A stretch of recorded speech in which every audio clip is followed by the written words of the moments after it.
এই রুমটা আমাদের জন্য। ভালো ভালো। তুমি একবার দেখেছো ওর মামা বাড়ির জন্য প্রত্যেকটা রুম ভালো ভালো, প্রত্যেকটা রুমে কিন্তু এসি আছে, আর পিসির জন্য এই রুমটা এসি নেই। আমি তোমাকে বলেছিলাম, তুমি দেখো। তুমি একবার শ্রেয়াকে দেখলে জোর করে ওর মামিকে ডেকে এনে খেতে বসালো, আমি ওইখানেই দাঁড়িয়েছিলাম, আমাকে কিন্তু একটা বার ডাকলো না। আমি এই জন্য আসতে চাইছিলাম না, শুধুমাত্র তোমার জন্য এসেছি। মা তুমি দেখলে শ্রেয়া আমাকে কিভাবে অপমান করলো, সবাই মেহেন্দি পড়তে বসেছে, আমিও বসেছি, আমি বললাম আমাকে একবার পড়িয়ে দে, বলে মেহেন্দি শেষ পিসি। আমি পড়িনি, আমার দরকার নেই। এই তোর যা সোনার জিনিসগুলো পড়ছে আমাকে দিয়ে, আমি এটার ভিতরে যত্ন করে রাখছি। ও, তোর মামি রাখছে, ঠিক আছে। কি কাণ্ড, মেয়ে নেচে নেচে বরের কাছে যাচ্ছে, হ্যাঁ? নিয়ম কানুন বলে তো কোনো বস্তু আছে নাকি? এগুলো সব হচ্ছে মামা বাড়ির জন্য।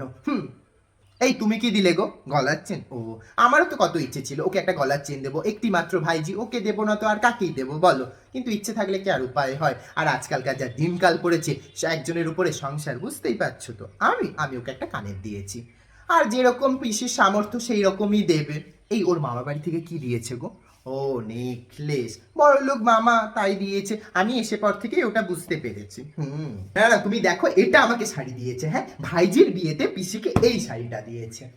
বৌদি তার বাপের বাড়ির জন্য সব দামি দামি ভালো ভালো শাড়ি দিতে দেখেছে, আমি নিজে দেখেছি। আমি তো এই শাড়িটা নেবই না।